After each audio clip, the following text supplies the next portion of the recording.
Alright, ladies and gentlemen, welcome back. This is HD StarCraft, and I'm here to bring you guys Game 1 between the newest players here in the Round of 8 tournament from the European Heart of the Swarm event. And I'm so excited because this tournament really has been everything that I think we all as viewers and me as a caster could have hoped for.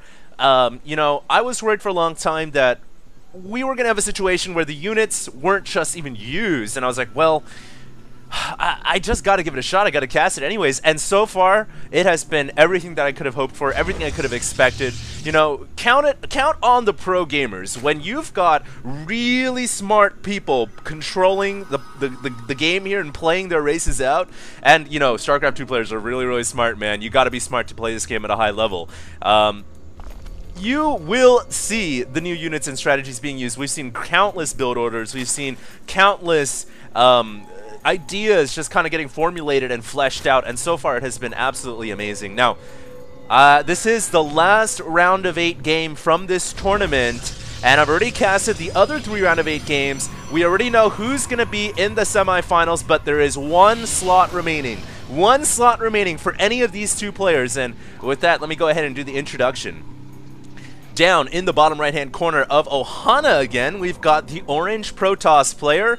His name is Cougar, and interesting name once again. I won't make any references to Cougars or any of their, I guess it's a little sexist, if you will, so I won't make any references to that.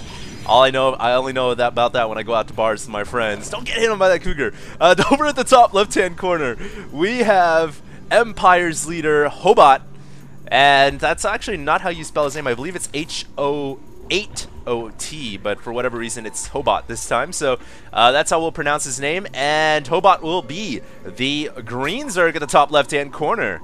And once again, the map is Ohana. I guess we go ahead and revert it back to one of the older maps, and the reason I think for that is because all the round of 8 games probably were played at the same time, and the way I'm casting it, obviously it comes out in a different order, so probably all the round of 8 games here are going to be on Ohana, but I'm guessing the semifinals onward will be on a different map.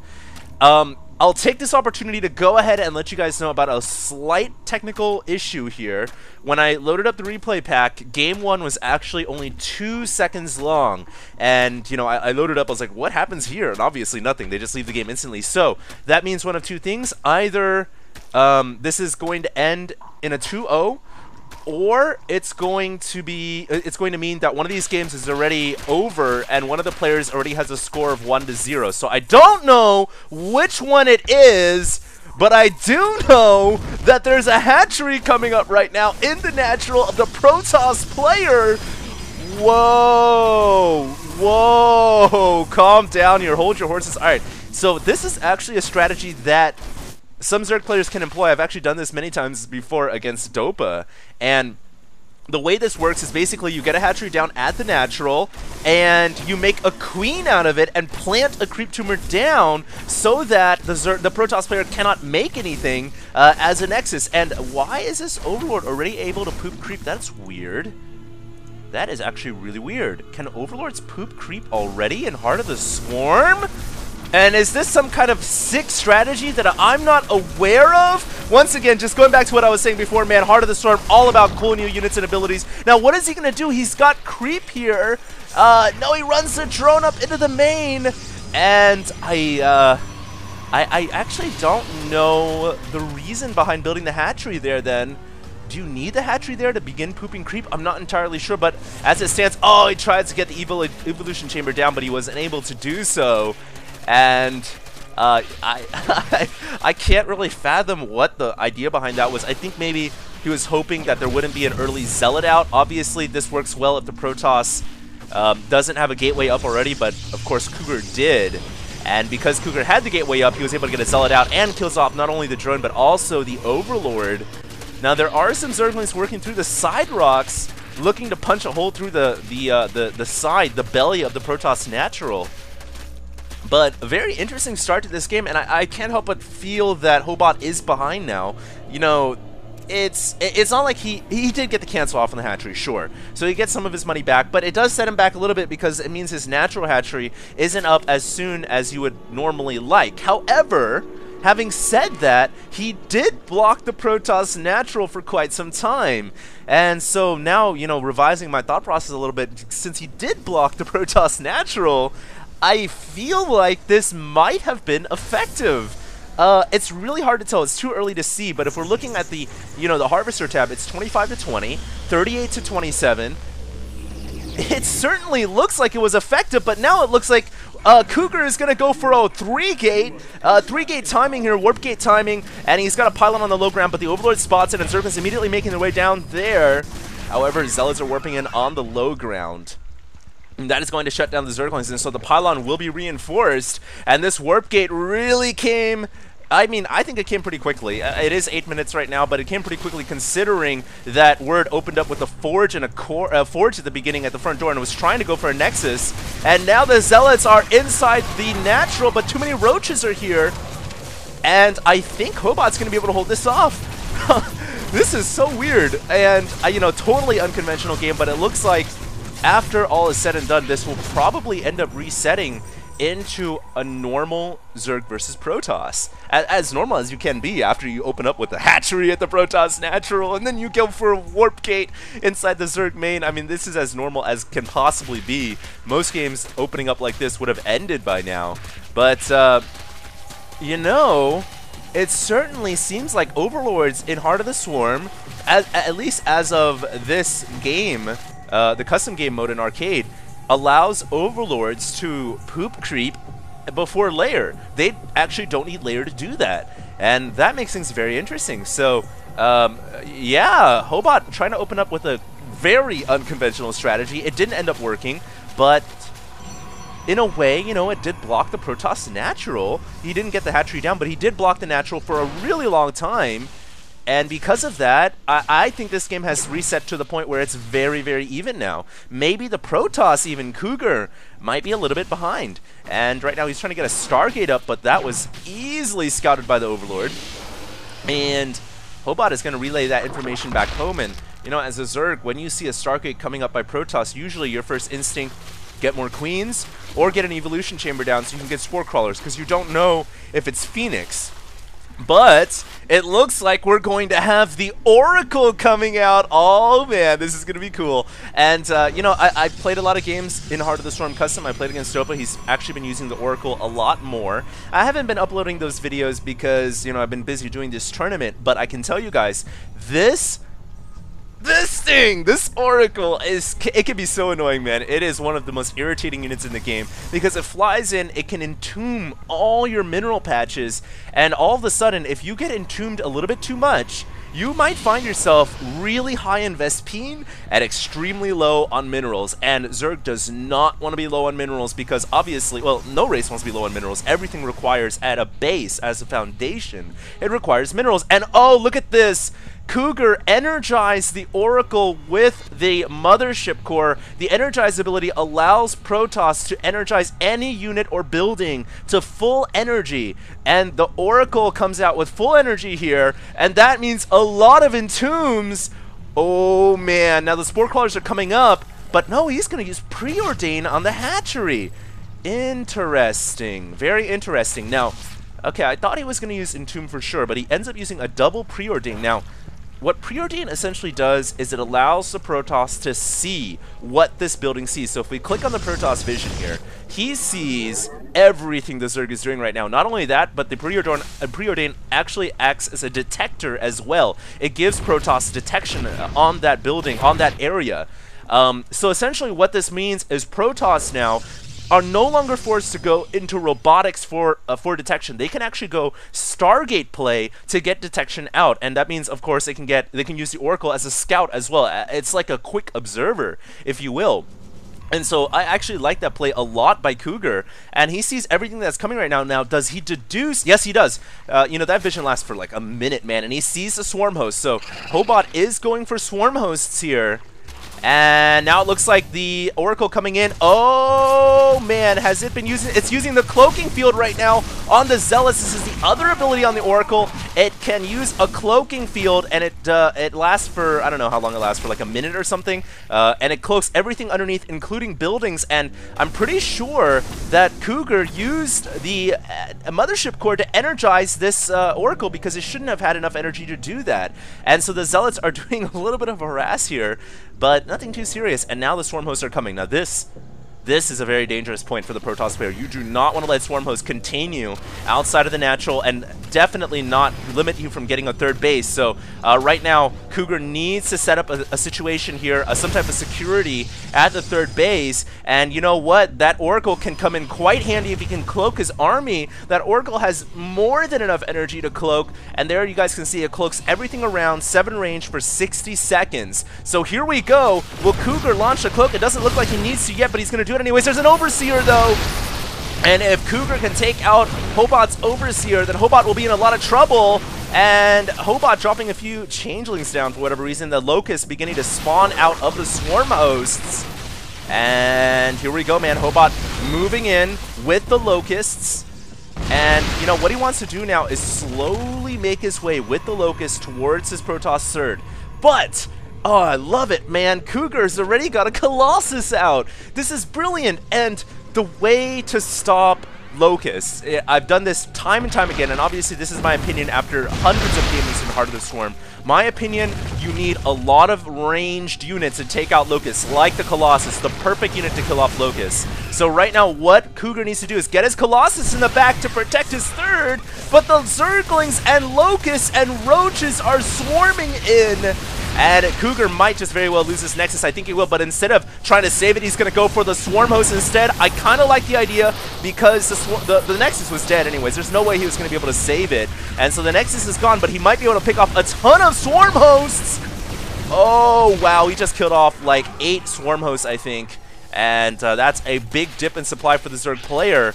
And a costly, really, a costly undertaking to kill off that Nexus. He should have tried to save the Swarm Host earlier on, and now we have Zealots warping in over on the top right-hand side with an Oracle to potentially cloak these Zealots as well, preventing the Zerg from grabbing his fourth.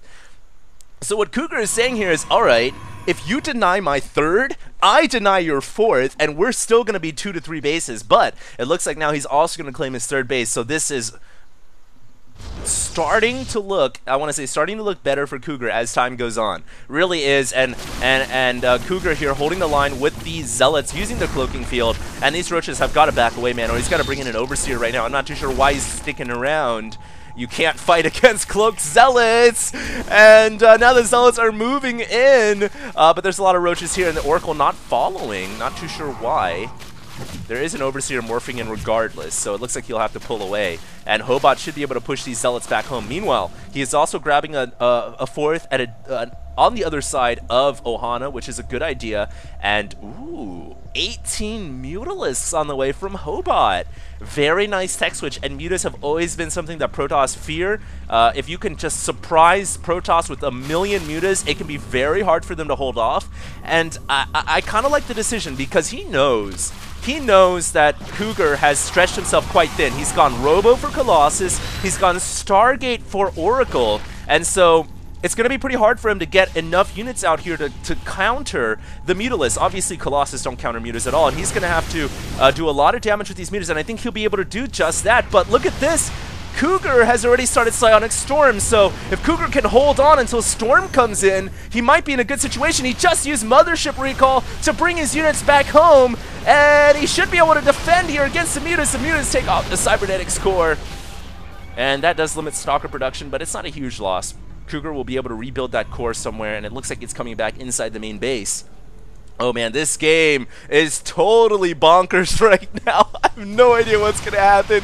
And now Ho8ot's coming into the main base. Oh, if he can pick up the Templar Archives before it researches Storm. I'm actually standing up right now while I'm casting because I don't know if he's going to go for it. It's going to be extremely close here, and I think he does not get it. Alright, so I was going to say we might get the Templar Archives. He's going to get the kill on the Archives regardless, which is a big play. He'll limit Templar production, But the Storm research, oh man, it just so close. It was so close to finishing, and it did. So that's a big win right there for Ho8ot, excuse me, for Cougar, who really needed the Storm to finish up in time so that he can deal with these Mutalisks. And obviously Storm and Archon's a great way to counter Mutalisks and many other Zerg units. Now, Ho8ot is going for Vipers, and that's another unit we haven't seen too much here in Heart of the Swarm. Pretty costly spellcaster, only available at Hive Tech, but it is so good. And whoa, did that Oracle go in for an Entomb? I'm not entirely sure. It looks like it's just using Preordain for now, which is, of course, a great ability in of itself. Swarmhost right now burrowing underground to provide this hatchery with the protection it needs to stay alive. Income tab 71 to 64 harvesters right now. Very close game by both these players. I can't really swing it one way or the other. It looks like Mutas are going to go into the third Nexus here. And going for photon cannons first, but the Storm is coming! And that was a pretty good Storm, man. A second Storm also hitting down there and killing off the Mutalisks, whittling down these Mutas to below orange to red HP. And I think Ho8ot will probably want to pull away. The Mutas really didn't pay off. Besides killing off the Templar Archives, that's about it. And now, hold on, I thought we have a bunch of units coming in from the Protoss player. Mutas flying up over the Archons, not the best idea. And now it's going to come down to primarily Swarm Hosts and their Locusts to hold this off, but there is an Observer here, and when you're ever in this situation as Zerg, you need to pick off that Observer. He needs an Overseer right now. There is an Overseer in the back. If he can focus down the Observer, then his Swarm Host can continue to hold off the line, but he's not picking off the Observer, and the Swarm Hosts are just all going to die. Not the best right there from the Zerg player. My mouse is just going bizarre right now. I don't know why it keeps bouncing over to the sides, but Cougar just busted through so many Swarm Hosts. And when you lose that many as a Zerg player, you really are kind of in a big deficit. He's going to have to rely now on his Vipers and whatever units he's got remaining. I don't even know where his Vipers are this game. I know he made some, and he's only really got one on the field, so I'm not too sure if they died somehow, some way. But he just lost his hatchery. That definitely died. And now Cougar taking and assuming dominant control of this game. He's got Archons, he's got Templars. And, you know, another key point to mention here is when you play Protoss now in Heart of the Swarm, you actually, theoretically, can never be out of position. Even if you get caught by bungles out here and you get surrounded by all sides, you can just Mothership Recall and come right back home. So at this point, it really looks like Cougar is going to take out Ho8ot in the first game of this set. But what an amazing first game it was. Man, those Storms. Oh man, no mercy. Merciless Storms. And GG calls Ho8ot. Now, I am actually standing up. I'm still standing up while I was, during the Mutas trying to take out the Temple Archives, I literally stood up on my 2 feet, casted while I was standing up. My mouse started going wacko and bouncing all over the place, but that was an epic Zerg versus Protoss. How often do you see games like that? And, you know, it all started off with crazy aggression by not one, but both these players. You know, proxy hatchery, warp gate timing, really everything under the book was used. Or outside of the book, I guess I should say. Now, I really want to see what happened to those Vipers because I know he made some. And let's go ahead and see. Let's see. He had 2 Vipers. But I don't know where they were. I'm not entirely sure. Alright, it looks like he was just kind of losing units all over the place here. But they're the Vipers. So let's just keep an eye on those and see exactly what they did this game because I really want to know if they helped out at all in this battle. He had 4 Vipers, in fact. So did he abduct? He had enough energy. But it doesn't look like he really used any of the abilities, and I was so focused on the Observer the whole time. Yes, he did use Abduct! Okay. So I do apologize, I didn't catch that. I was so focused on the Observer the entire time, but the Abducts were used. And, it didn't really do much, to be honest. Those Colossus just walked right on back, and it helped that there were force fields there as well. So, Vipers really didn't do much this game. We'll see if they come in handy more in the second round of this matchup. Now, recall, the first game of this set was potentially bugged. It was a 2-second game, so right now it could be 1-1 tie. It could already be over for all we know. It could be 2-0 if the Protoss won the first game, or it could go into the second game here. And I actually don't know. I have no idea. So we'll just go on here to the next game. or we'll go on to the next set in the semifinals. I'm not too sure. We'll find out very, very soon. But this is HD StarCraft, and I'll be signing out.